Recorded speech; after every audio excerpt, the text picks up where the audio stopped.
Activity 11.7 class 9 science NCERT chapter 11 से आज हम लोग पढ़ने जा रहे हैं काइनेटिक एनर्जी क्या होती है और काइनेटिक एनर्जी को हम लोग मैथमेटिकली कैसे डिराइव करेंगे। Hi everyone, welcome you all in Ranu Verma classes. पिछले वीडियो में हम लोगों ने पढ़ा कि जब डिस्प्लेसमेंट और फोर्स एक ही डायरेक्शन में हो तो वर्क पॉजिटिव होता है और जब अपोजिट डायरेक्शन में हो तो वर्क नेगेटिव हो जाता है। और जब फोर्स और डिस्प्लेसमेंट के बीच में 90 डिग्री का एंगल हो या डिस्प्लेसमेंट हो ही नहीं रहा हो तो वर्क डन 0 होता है। तो अब देखते हैं कि एक्टिविटी 11.7 में क्या दिया है। एक ट्रॉली को धागे से बांधो और धागे के दूसरे सिरे से एक पेन बांधकर टेबल से लटका दें। ट्रॉली के आगे 2 ब्लॉक्स रखें। थोड़ा वेट पेन में रखने से ट्रॉली पेन की ओर खींचेगी और ब्लॉक को पुश करेगी।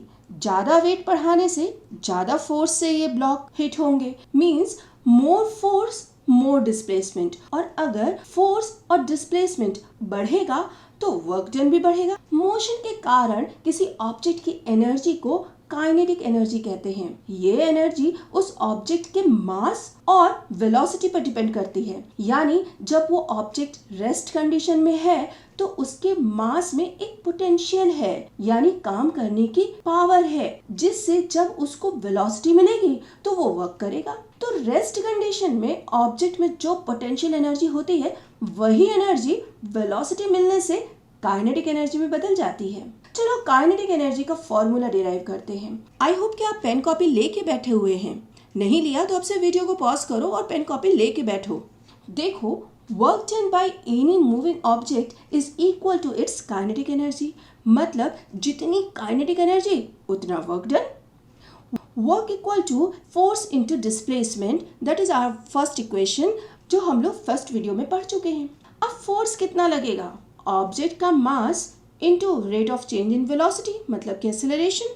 ये फॉर्मूला तो आपको पता ही होगा, F equal to m into a. तो इसको मार्क कर लो एज ए इक्वेशन नंबर 2।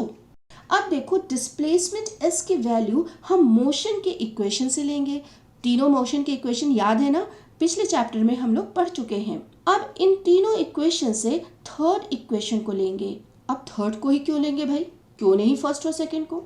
क्योंकि हम कोई पर्टिकुलर सिचुएशन की तो बात कर नहीं रहे हैं कि हमें टाइम की भी ज़रूरत हो। तो फर्स्ट और सेकेंड इक्वेशन में टाइम भी लिया गया है तो वो हमें चाहिए नहीं। दूसरा कारण है कि काइनेटिक एनर्जी पता करनी है तो शुरू की वेलोसिटी और अंत की वेलोसिटी, एक्सेलरेशन और डिस्प्लेसमेंट, इन्हीं चारों फैक्टर्स की हमें ज़रूरत पड़ेगी। इसलिए equation third is perfect for this derivation. तो what is the equation third? 2as equal to v square minus u square, जहाँ पे a is acceleration, s is displacement, v is a final velocity and u is initial velocity। अब equation 1 में s की value रख दें। अब s की value क्या हो जाएगी? v square minus u square upon 2a। इसको मार्क कर लो इक्वेशन नंबर 3। इक्वेशन फर्स्ट में फोर्स और डिस्प्लेसमेंट की वैल्यू रख दो। F equal to m into a into s equal to क्या आया था? v square minus u square upon 2a। अब हियर a कट जाएगा, क्या बचा?